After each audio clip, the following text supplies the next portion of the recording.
are now tuned in to Straight Talk Live with Greg Fann, where you are invited to have open discussions of topics ranging from social, political, economics, religious, or just open dialogue. So now, let's get to talking with Greg Fann. Willis with the City of South Fulton, and I watch Straight Talk with Bishop Greg Fann. Well, thank you so much, Councilwoman, and thank all of you for joining us today on Street Talk with your truly Greg Fann, the Preacherman. We got an exciting program today, very exciting program today, and we're going to bring on our co-host now, Dr. Shanan Jones, the pastor of the Gathering Church. How you doing there, Pastor? Oh, Bishop, it's my plum-pleasing pleasure again to be with you this week. I am fine. Well, how you doing, sir? Man, I'm doing so good. I'm doing so good, even though we're having this pandemic, and even though we got this crazy, I ain't gonna call his name because you like cut out his name. They cut us off, but you know what I'm talking about, right? Even though we got him running this country. I believe I do. The boogeyman. Okay, the boogeyman. The boogeyman. But you know what I'm talking about. Because I don't want to get cut off this week. Because last week I was on a tirade and they just cut us off talking about it. That is awful. So we were there and then we weren't there. Then we weren't there. So we're getting ready now, and of course we're gonna bring on your guest with us. She is not ready. She's not in the green room, but she's coming into the green room, and so we're gonna bring up your guest, and we'll let you introduce her today to our viewers. Wonderful. Well, I'm just so glad to have a person who has just been a blessing to my life and to my wife's life, my mother and father, and to the Gathering Church. She and her husband, Norris G., Dr. Norris G., a wonderful psalmist. I'm telling you, someone that Donnie McClurkin heard him singing and just dropped his food and said, "Who is that?" and spoke into him. So just so happy to have someone we call Nurse Juna Taylor Gregamius. She is the CEO and creator of Beautiful Nurses Magazine, Black Nurses Magazine, Esther Care CPR, and Esther Care Management. She travels throughout the country as a traveling nurse, blessing people. And for Juna, really being a nurse, Straight Talk community and Bishop Fann, really being a nurse is about being an angel for her. She just enjoys helping people. She enjoys loving people, and she enjoys making sure that people are healthy and making sure that they're well. And so I'm so glad that she has joined us. She just got back from a long couple of tenures in New York, tours of duty, I should say, in New York as a COVID nurse specialist. And we're happy to have her on today. Bishop? Thank you for we can't having hear me. you. Bishop, we can't hear you. Thank you for having me. Thank you, Joe, for being here with us today. My mic ain't on. My mic is on now. Now you can hear me. Now you hear me clapping. All right, welcome, Juna. This is a real program, Juna. It's really real. It's straight talk. Thank you. Well, we're glad to have you today and to share with us some of your experiences in New York and dealing with the virus. So we're gonna do the. So here's Jose William. I'm Alan Pat. So Jose, you got it. All right, Juna. Let's kind of start this off, and just talking about COVID-19 and the African American community. What on the front line in New York and in New York and throughout just your studies of this, what is the message that you would give to the African American community about COVID-19?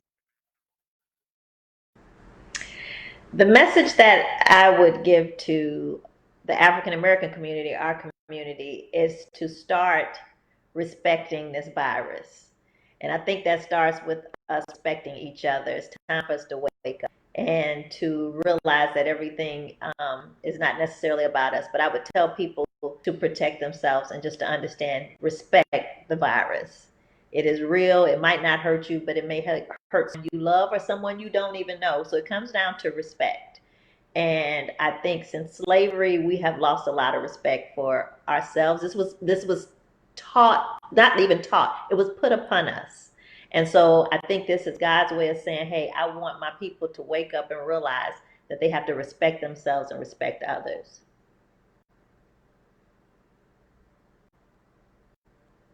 That rings true. We say that the African American community has underlying conditions that put Yes. us at a disproportionate disadvantage, as I would say, to the majority community when it comes to COVID-19. What are they saying? What is that? What's that about? What they're saying is that usually when we get sick with any type of illness, or usually if we have to have imminent surgery, what does that mean? I have to have surgery today because I found out that I was diagnosed with this disease on my kidney, so they got to take it out tomorrow. One of the things that we as healthcare workers, and especially the anesthetists and the anesthesiology team that would take you to surgery, is what are their comorbidities? We actually, when you come after surgery, because I'm a post-surgical nurse as well, when we come out, the main thing I want to know when they give me a report from you after surgery, what are their comorbidities? And so we start with high blood pressure, this, that, and the other. And they usually run down the list. And so that lets me know as a nurse how much I need to watch you, the potential of what could possibly happen to you after having this major surgery. So with COVID, what has happened, when we say comorbidities, what we're talking about is what is it that you have currently that you're dealing with, or you don't even know that you're dealing with, that's going to put you at higher risk for having a negative outcome. So high blood pressure, heart disease, diabetes, um, disease, even asthma, respiratory issues, congestive heart failure, anything that's going to put you at risk for your immune system to come low. So our immune system helps us fight off all types of things. It's God's way of protecting us. It's a highway through our body, ward off different type of diseases and germs that come our way. So that's basically what it means. And so when that's compromised, because my sugar now is high, I'm dealing with diabetes, controlled or uncontrolled, that immune system, if you look at it in layman terms, and this is not exactly how it works, but just to give you an idea, if I got to guard your whole body, but yet over here your pancreas isn't working, now I got to come over here and deal with that, and I got to deal with your heart, and so the body gets out of whack, and so a disease or virus can come in and say, oh, okay, they're just chilling over there with that. I'm going to come here and I'm just going to take over. So basically, that's what comorbidities actually mean, and our community is fortunately affected by those. The new word, I'm going to go in the barbershop and break down to the brothers in there about their comorbidity. I guess I said it right. I'm going to keep rolling with it. If I didn't say it right, I'm just going to keep. You know how we preachers do. You know, turn to the book of Job. Turn your Bible to the book of Job. Amen. Job. No, let me. I'm the preacher. I got it. So, Bishop, it sounds like what she's telling us is that there's some economic issues connected to this. Because if we have higher instances of all of these other diseases, then it must mean that we live in food deserts. It must mean that we don't have adequate access to health care that the majority community has, which puts us at this disadvantage. Is that right, Juna? Yes, Okay. we have nothing to fight Bishop? with. That's what we're already at. No, I was letting Juna respond. Go ahead on, Juna. Go on. I'm good. Yeah. I was just saying it puts us at a disadvantage. So the hospital I worked at in New York, not far away from there, was a major project home environment, home setting. And so those people are already subject to so many things. And even to put on the list mental illness, it is a known fact that when you're mentally drained, it takes away from your immune system. And so a lot of people in the urban community and not in the urban community, there's so many conversations we can have around that as far as Black people and what we have to face and what we have to deal with. So basically, there's nothing for these people to fight with. So when they get COVID, COVID just takes over and runs rampant because you're already at risk. And so that's the unfortunate part about this diagnosis and this disease. I wanted to talk a little bit. I know you're talking about the disease, but let's talk about where you were in New York and comparing New York and what happened in New York and what's happening across this country. Your experience. You left here to go help in New York, and you left your home in Atlanta, in Georgia, to go to New York to help the people out in New York, because you understand you're in a health profession, you care about people, and they were crying for help, and you went to assist. Can you tell us about that experience? So I had some friends that were like, Juna, they need nurses, we need to go. And I'm like, I don't know, we don't know too much about this thing. And then it came into, Juna, I know you want to go because you always want to help somebody out. Let's just try it and see. And so one good friend had already left, and she said, well, I'm just sitting in my hotel waiting to see what's happening. And I said, okay, well, I'll call the line. If they still need help, I'll go. So when I first arrived to New York, I didn't know what to expect because they really have our assignments. We actually stayed in our hotel room a few days before they actually placed us. It didn't take long. Over the phone, I did ask what would I be doing, and they said, "Oh, helping start clinics. COVID is there, and blah blah blah. You'll be probably swabbing." But I think once De Blasio and Governor Cuomo realized they had almost 4,000 plus nurses from around the country, they were like, "Oh no, we need them in the hospital." And literally that week when I got there was when it went crazy. So first assignment that I try to block out where they sent me was just it was just a big scene. The whole hospital was chaotic. There were floors where there were no nurses from their regular staff, and you had all these COVID patients who were dying, and you had very limited resources as far as nurses and doctors, and so it was all hands on deck. And I would equate it to a war zone. And what they did with us, they would bus us every morning, one for safety. They put us charter buses to the hospital. We were not allowed to leave the hospital without being with someone or being on that bus. So they took us back and forth. And so what we quickly found out was that we needed one another. So when we got on, I think the first day that we actually literally worked COVID like that, we were just in shock. Like, what did we sign up for? We were scared that we were going to get sick, possibly die, because some of the staff there had already had nurses and doctors get sick and nurses and doctors die. So we were like, what have we gotten into? But I like to say with that, and this is where I say our people are just resilient. And true enough, there were all nurses of all type of backgrounds and cultures there. But one thing I noticed that we did, because the majority of the people that were there working with me were African American nurses and doctors and physician assistants and nurse practitioners, was that we just was like, we got to do this. It is what it is. We just went into our cultural bowl like, this is in my lap. I can't walk away. Let me do it. So what impacted me was just a number of people that were affected by this, mostly Black and brown, and the death rates, and how people would get on the bus crying. We would cry with each other, at the hotel, just to keep our sanity. And eventually they got crisis counselors who would just literally greet us when we got off the bus.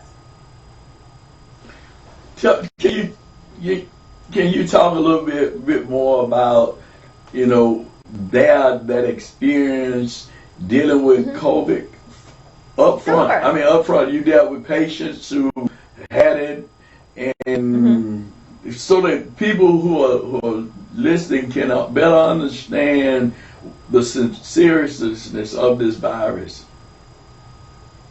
So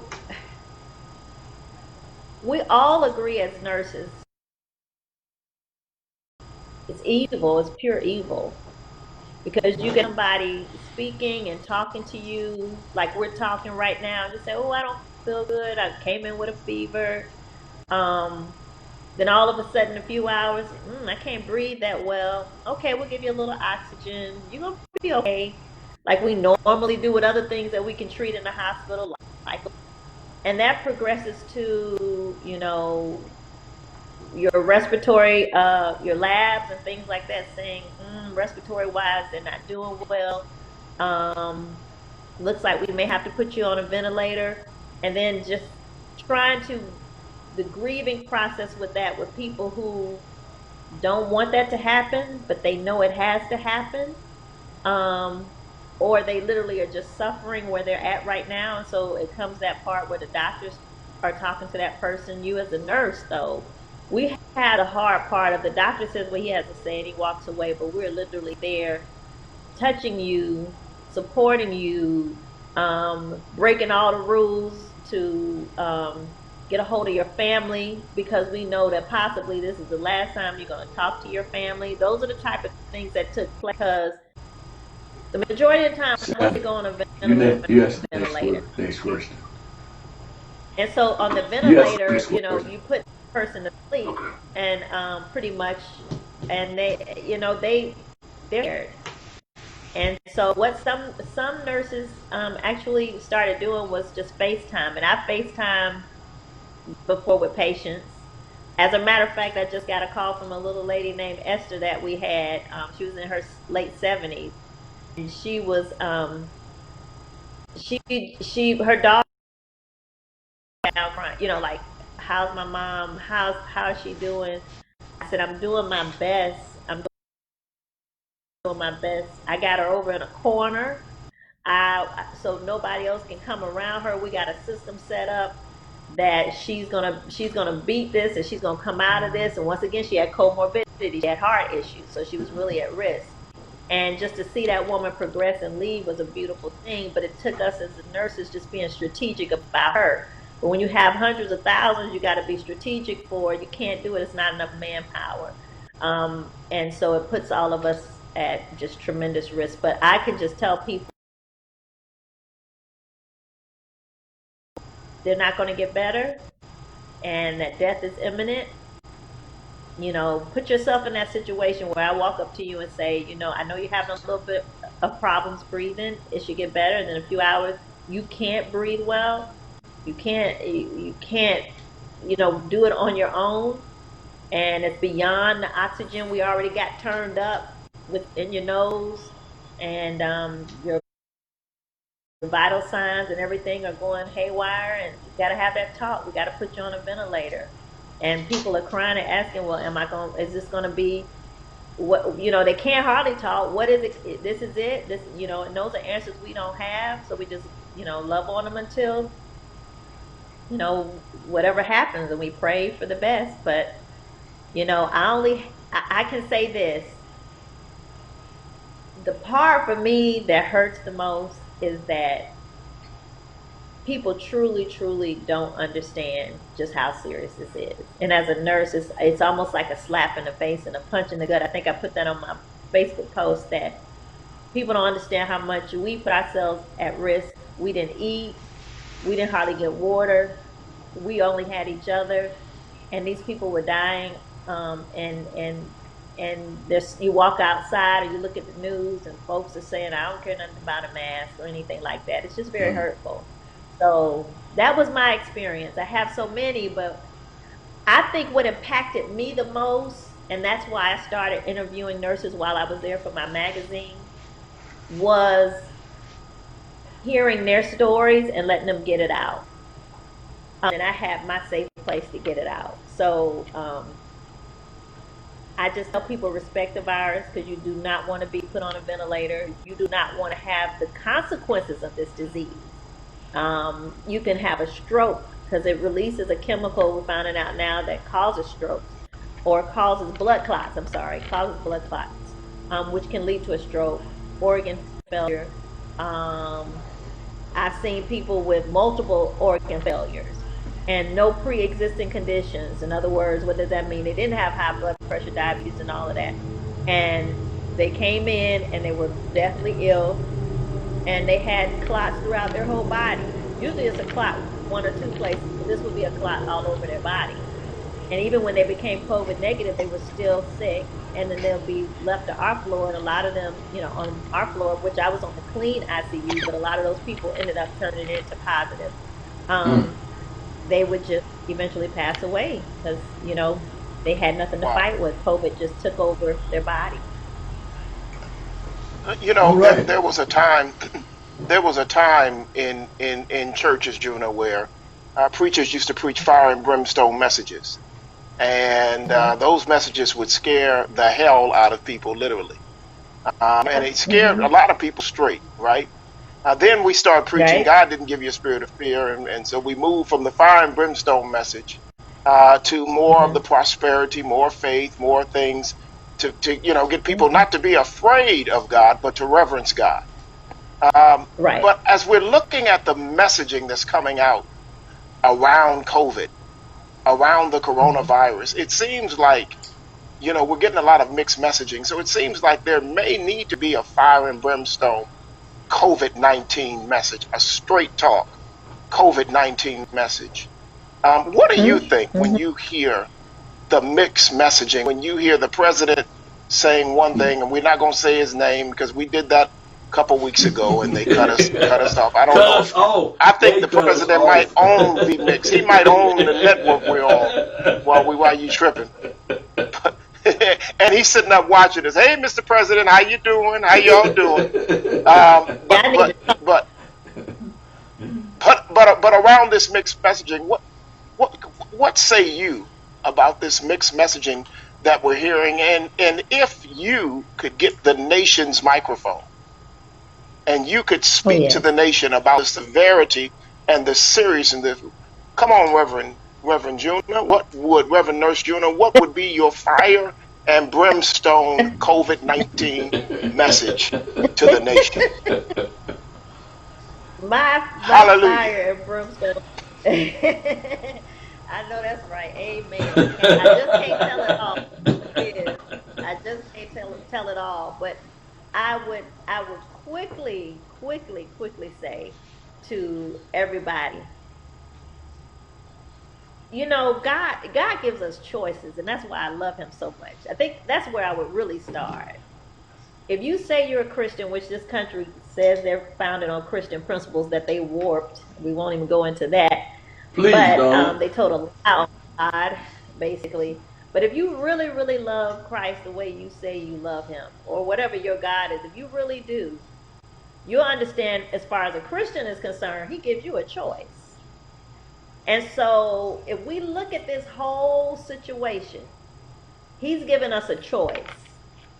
And our leader, just like Lucifer, it's all about himself. And so he tells us to prepare ourselves down here to see him. I remember my grandmother saying to me, you always want to live a life and do what Jesus asked you to do so that when you see him, he won't say to you, depart from me, I knew you not. And she said the best Amen. way to do that is not to be afraid, but to start loving him right now. And so I always kept that with me. What if right now he came? What would he say to me? And so for all of those and that's what I love about him, because even when Satan decided that, this is, I don't want to do this, I think I should have this, he never once tried to change his mind. So I'm not here to change your mind, but if you say you are the person you are, you have standards, you have morals, you care, you love about your fellow man, then you have to live by that. You have to protect yourself, because nobody should have to go around and tell adult people what to do, what to do right about health. It's almost like I'm dealing with adolescents. I was in the grocery store when I came back at Walmart, and a lady in front of me, a black lady in front of me, is telling the black cashier, and she doesn't have a mask on. She's saying, "Man, I'm not thinking about none of this." She said, "Because all of them would have been dead by now. We would, and I would have had." And just the level of ignorance that leads to stupidity, that I just sat there frozen. and the tears just started coming to my eyes because I'm like, lady, if you could see me starting an IV on you, if you could see me sticking a tube down your throat, if you could see me doing all these things to you and your body is in pain and wrenching with pain and you can't breathe, go in your room and put your face in the pillow and have somebody push you down and say, okay, I'm not going to let you breathe anymore. Just think about it. Just try to go there with the people who are suffering. So that would be my fire and brimstone. I'm going to kind of take the walk that Granny taught me about. Just you have to be accountable for you. And you have to have respect for yourself so you can respect other people. I shouldn't have to go around saying this. And the disrespect comes for us as healthcare workers, Why would you, when you don't do what you're supposed to do, I have to come to work and take care of you, regardless. So that's pretty much where I'm going from. Just do the right thing in the first place, so you can be prepared for God to say to you, hey, I need you to be here. You got to start now. We can't wait till he comes. You got to start now, doing what you're supposed to do. So that's Amen. Amen. Amen. We got 90 seconds. Give her we got 90 license. Seconds. Give her license. The license. All right. You licensed, Junior. Amen. You're not a heretic anymore. You're preaching with a license. Look, Junior. We've got about 90 more seconds for this segment, and I want you to take us in the room because we haven't been in the room, and you were in New York, at ground zero for this nation. That was a crazy faith that allowed you to get on a plane and go up there. But if the Lord told you to do it, I get it. He told me to preach, and I'm doing it. So I know what crazy faith looks like. But I want you to take us in the room and give us a case that you experience, something that keeps you up at night or wakes you up from time to time, and something that you're going to carry in your heart. Take us in a room and tell me one of those cases that you'll never forget.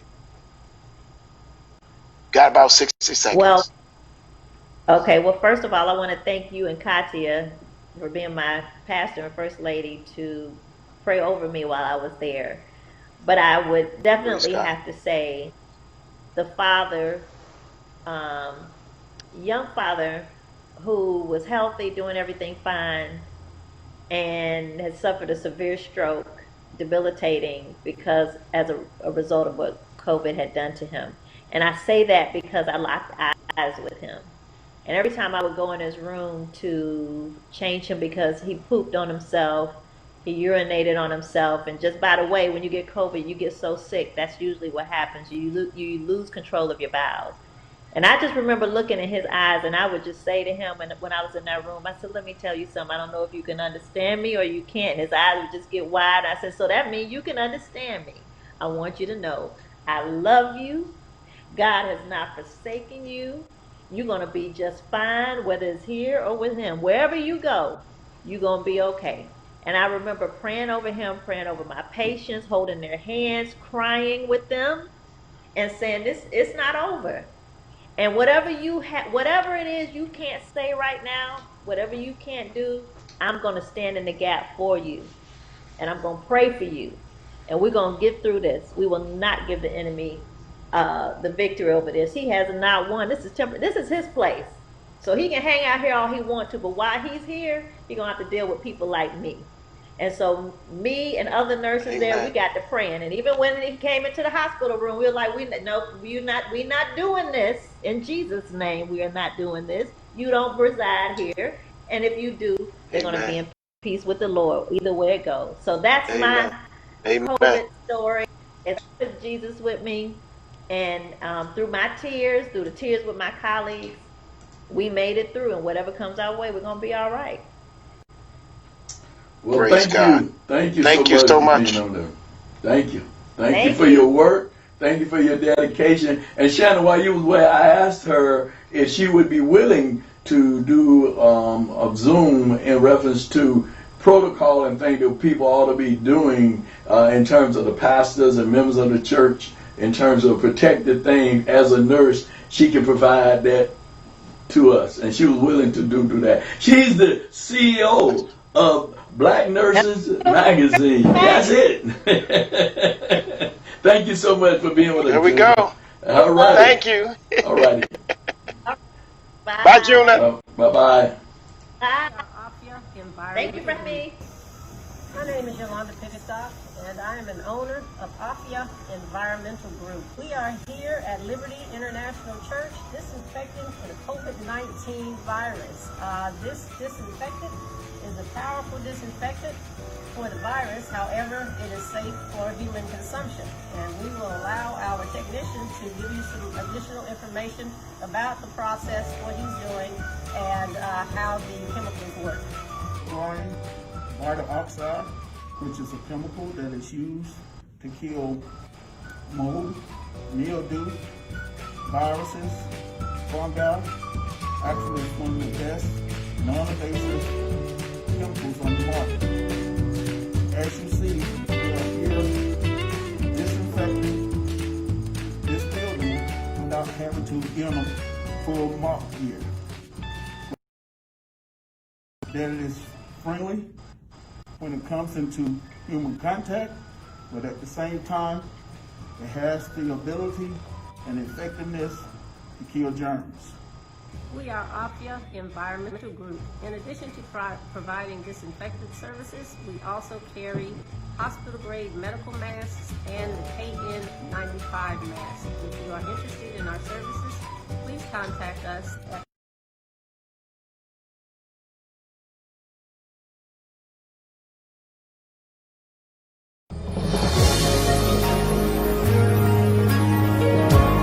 You tuned to Straight Talk with Greg Fann, the Preacherman, along with Mr. Shanan Jones of the Gathering Church. We'll be right back. Stay there. Don't you touch that dial. We're coming back with more and more. We're coming back with Chad Cutler, the doctor, the producer of Justice on Trial. Don't you dare go away. We'll be right back, like right now. Hey, Chad. How you doing, man?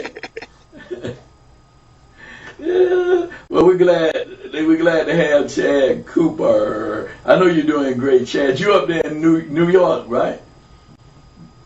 Yes, sir. Downtown Brooklyn. Downtown Brooklyn. You got a chance Bishop, to he hear. just looks prosperous. He looked prosperous. He looked real prosperous. He just looked like a producer, man. Just look at him. Just look at him, man. They just got that look. He looked like a producer. Yeah, he's a producer, all right. Do what, Chad? I told Shannon he been hanging around Fann too long. Man, give me that shirt. Let me put it on eBay and pay this mortgage. Yeah. What about those glasses, Shannon? You probably could. Oh man, we could pay the car note off with that. Well, Chad, we're glad to have you. Chad is the producer of a movie, Broadway play, and now a movie called Justice on Trial, dealing with reparations. And Chad, I'm going to turn it over to you. And I just want, before I do, I want to see the trailer of the movie. And we'll be right back with Dr. Chad Lawson Cooper. After 400 years of slavery, Jim Crow, segregation, African Americans are suing the U.S. Department of Justice for reparations and damages. Let's deliberate these facts. Now, the Justice Department is against African Americans. The amount could be in the several trillions of dollars. The United States does not look kindly upon individuals who do such acts. And as I sat here, I realized he is Trayvon Martin, and Trayvon Martin is him. Yes, Your Honor. I'd like to bring in Alita Ross, a.k.a. Harriet Tubman. They're supposed to be iconic time travel witnesses. Over the past 400 years of denying people a fair hearing. Unless the government agrees to be sued, it can't be. And guess what? The government does not agree. So case closed.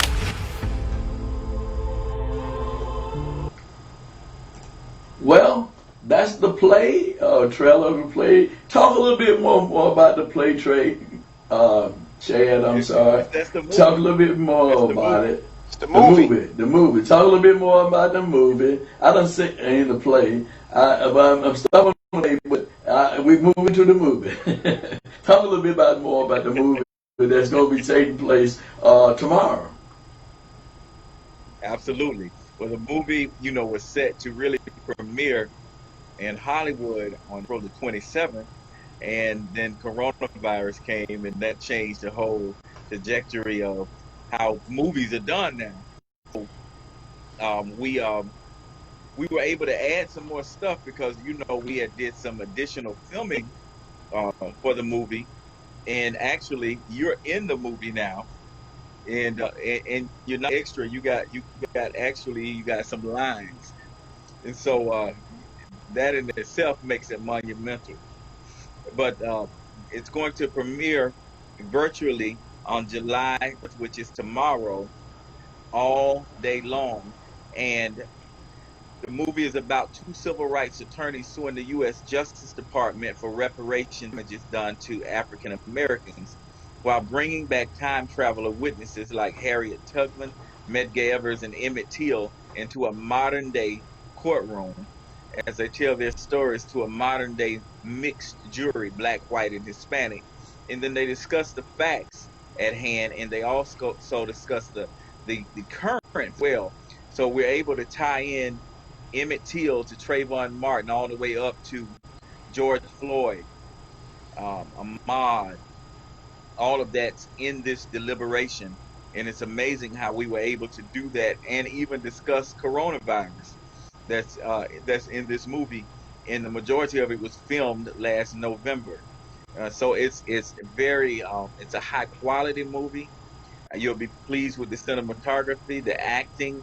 It's Todd Bridges from A Different Strokes, as he's one of the lead attorneys that's suing the Department of Justice.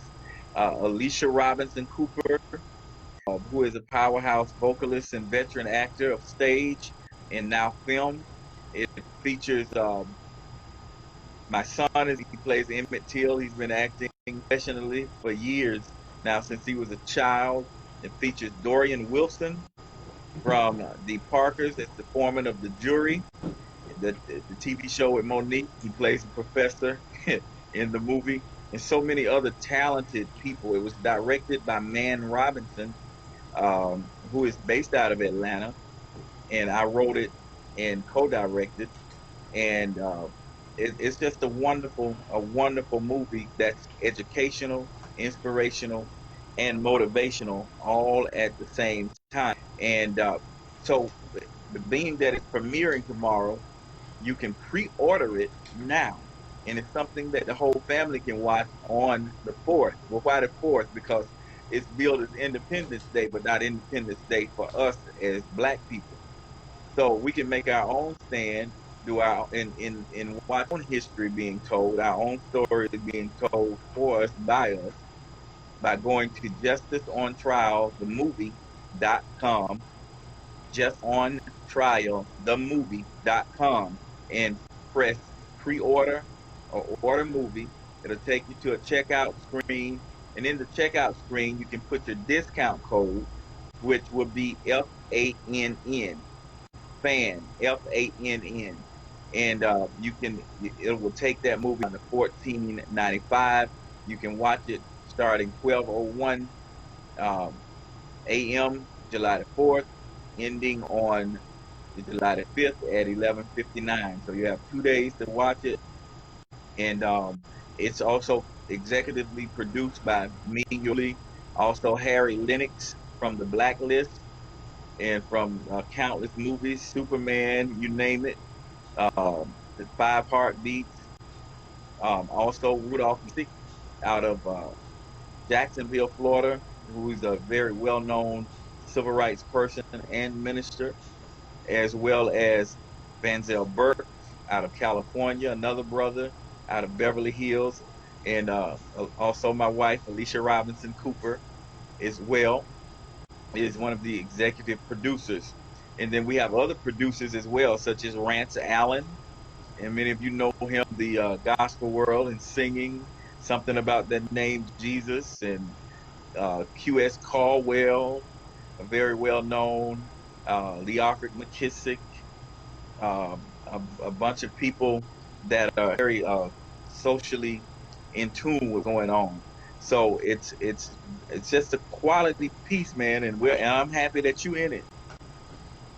Well, I'm happy that I'm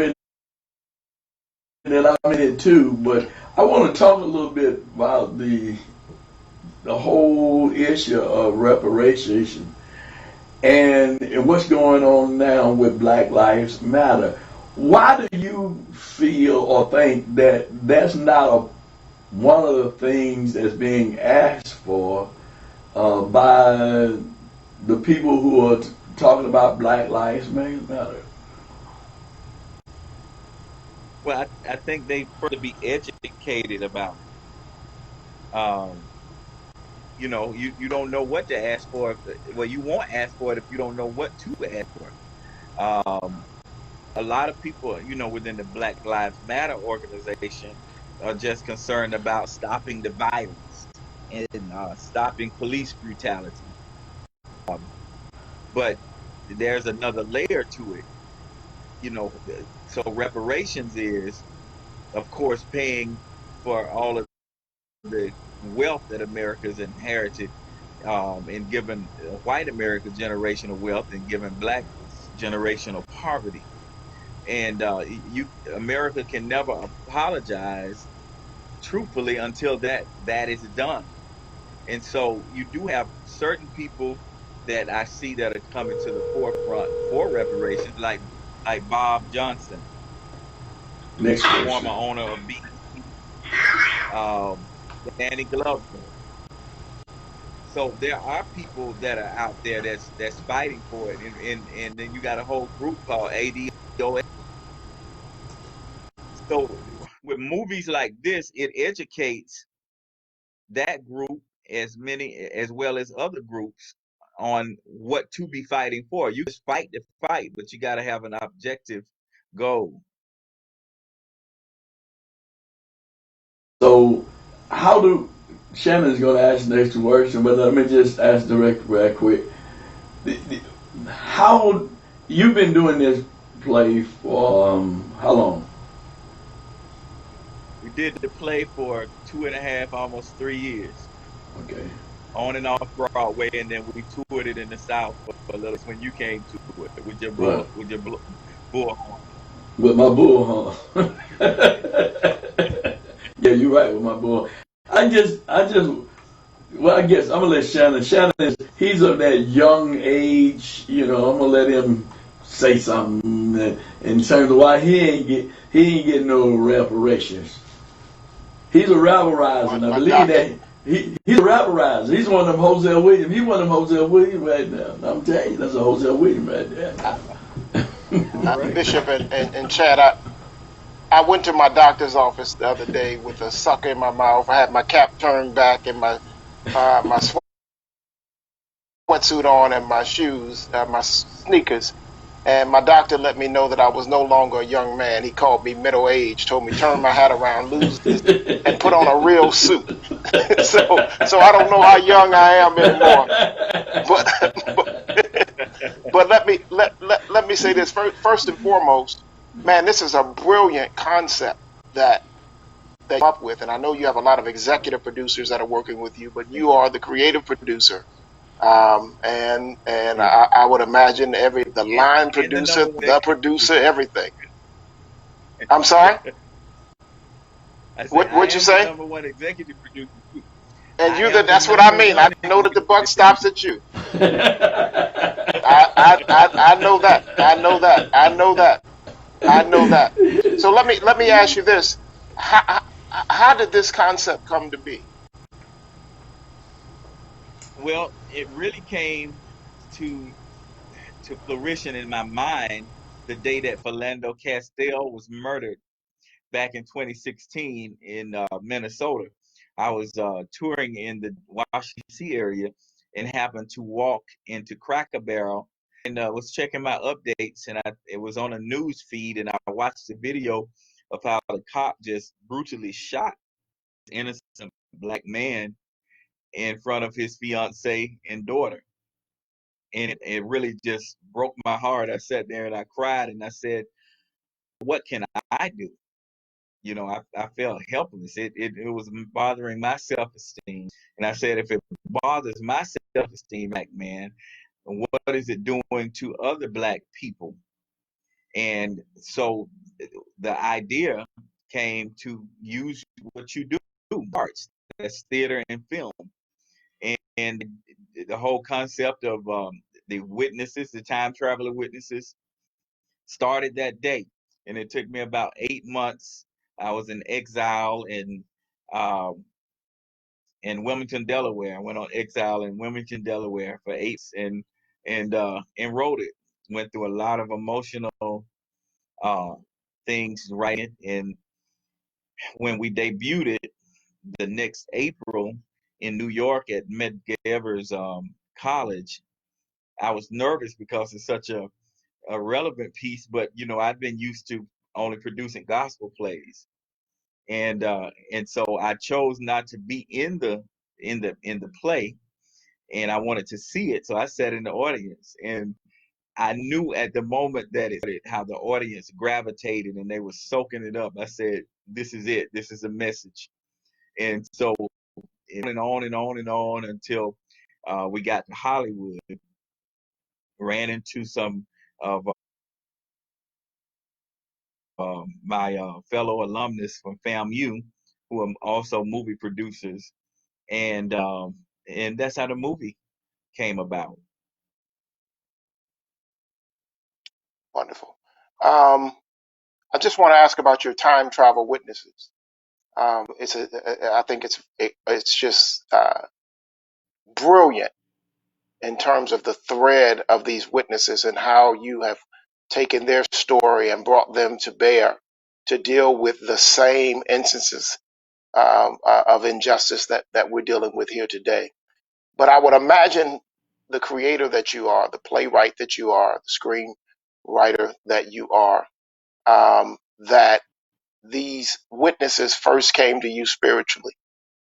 I would Yes. imagine that their spirits came to you and said, we have something to say. Take me through that process. What did Emmett Till and all of these others, what did their spirits say to you as you were in those 8 months birthing this from the embryonic stage to fruition? What was that process like? That's a great a great question. Emmett Till said to me, I was Trayvon Martin before Trayvon Martin. I was every young black man that's been profiled, that's been killed just because I'm black and they could do it and get away with it. Emmett Till said to me, I am that son that left his mother in a heartbroken status. I am that little boy that was being tortured because I just didn't know how to act in the South per se. I'm that little boy that's bleeding, that's crying, and that's saying, "Don't hate me just because of the color of my skin." I'm that little boy that wanted to have a good time with family and friends, and was brutally murdered just because. And so I represent Trayvon, I represent Philando Castile, I represent Michael Brown Jr., I represent Sandra Bland, I represent George Floyd. That's what Emmett Till said. Harriet Tubman says, I'm that person that's willing to die to be free and to free my.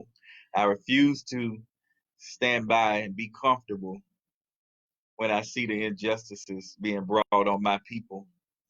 And I take a chance and risk my own life to help others. I'm that conduit to freedom and I'm nothing if I'm not free. And I refuse to settle for anything less. That's what Harriet Tubman said. Medgar Evers said, I was that voice of reason within the Black community, teaching the Black community that we'll never be anything if we can't support each other. We have to support each other. Black businesses have to support each other. We're the only nationality that within hours gives away our money out of our community into the community. The lack of support. And I am that man that would speak that truth. And he too was willing to die for what he believed in. But I'm that father that was shot. I'm that son that was shot. I'm that husband that was shot. That also taken away because of white privilege and never got justice.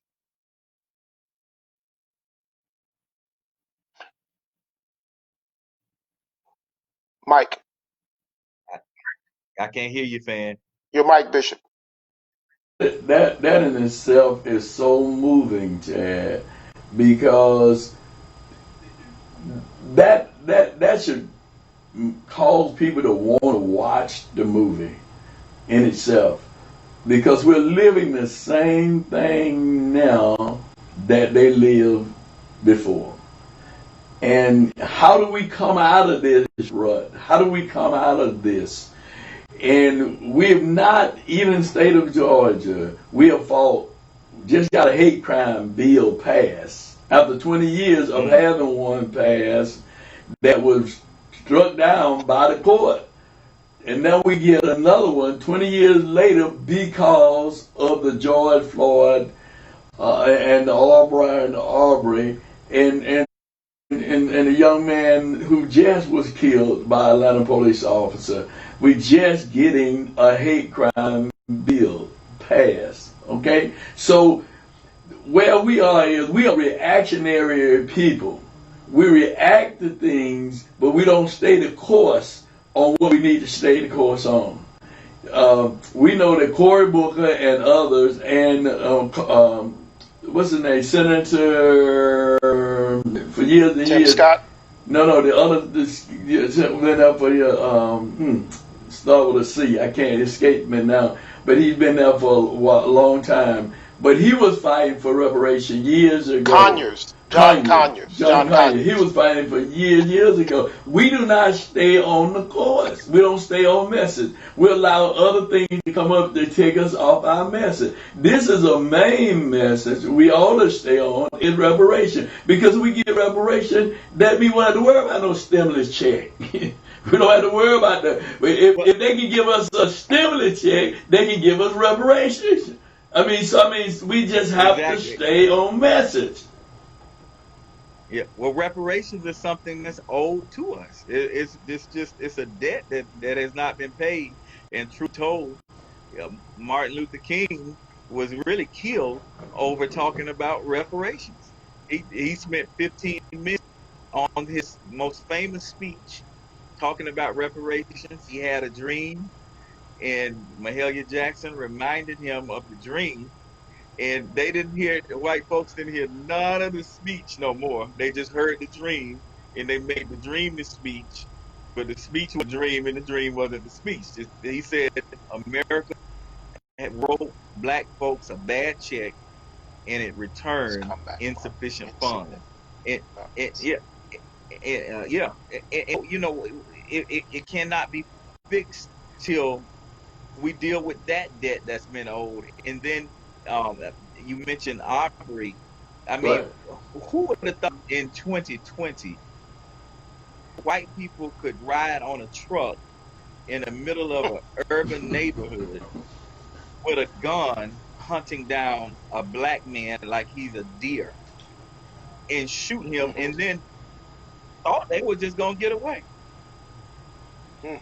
It's not just reparations; it's reparations and punitive damages that's done to black people. Because the reparations is for labor that's been done, but the punitive damages are things that continue a continuation of things that are being done every day, and it's stopping. With exposure, anything else is still going on. Well, one of the things that what you just said is the message. See, what we have a 50-11 different agenda, and we're talking about defunding the police. Now, that president, I'm about to say it now, that president is sitting out a thing talking about defunding the police department. He's got people thinking that what Biden is saying, defunding the police department. I mean, it's just trickery everywhere, and that trickery calls us to get off our message. The message is the message of reparation. It is reparation. Once we get reparation, we can get justice. That's an injustice that has been perpetrated upon us from the very beginning and since we were brought over here. So if you talk about injustice, let's get justice by getting reparation. You don't have to worry about them, again, giving us a stimulus checks or giving us a few dollars and say, oh, here you a few dollars and go on about your business. But the reality of it is we got to stay on message. And that's why I applaud you for this movie and for the play. And I thank you for the opportunity to being a part of the play, and I mean the movie, and a part of the play too, because I participated when you came down. But I just really thank you so much, you and your lovely wife and your son, and all the people that's a part of the Chad Lawson production company. Thank you, Chad. Thank you. And you know, Chad's a preacher too, and he play the piano, and he sings too. What's that famous song you sung? That hit song you did, the gospel song. I don't look like what I've been through. You don't. You sure don't. No, you don't. You don't. You sure don't. That's my friend. In fact, Bishop. Yeah. Bishop, he looked so good. It looked like to me he done tried the hell out of justice already with this movie. I mean, he's looking that good, man. But how much? But do let us know how much it costs. Okay. We need to know how much it costs. Yeah. And how much is the Fann discount? How much Bishop Fann, if I drop his name, how much that gonna get me off to be able to see the justice film? Well, the regular price is $19.95. With the Fann discount, it drops at $5.01. So it drops it down to $14.95. And so just go to the website, justiceontrialthemovie.com, click on the movie. When you get to the checkout part, you'll see where it says enter discount code. Then you put Fann, Fann, in all caps, and you'll receive a code at 12:01 in the morning, and you can watch it for 48 hours. And it's just that good. When you watch it once, you're gonna watch it again. Fann got 5 on. Yes, sir. All right. Yeah, well, hey, listen, you know, 5 is better than Nam. Am is better than Nam. Chad, we're looking forward to coming back to Atlanta and being and blessing us with your presence. Thank you so much for being on today. All right, we're gonna get ready to get out of here. It's Straight Talk with yours truly, Greg Fann, the Preacherman, and my co-host Shanan Jones. Shanan, let's get what you want to say as we get ready to say goodbye. I want my reparations now. Now. He won't see us now. I mean right now. Until next week, stay tuned to Straight Talk. And that's Straight Talk. Invite your Facebook and social media friends to check us out on Straight Talk with Greg Fann.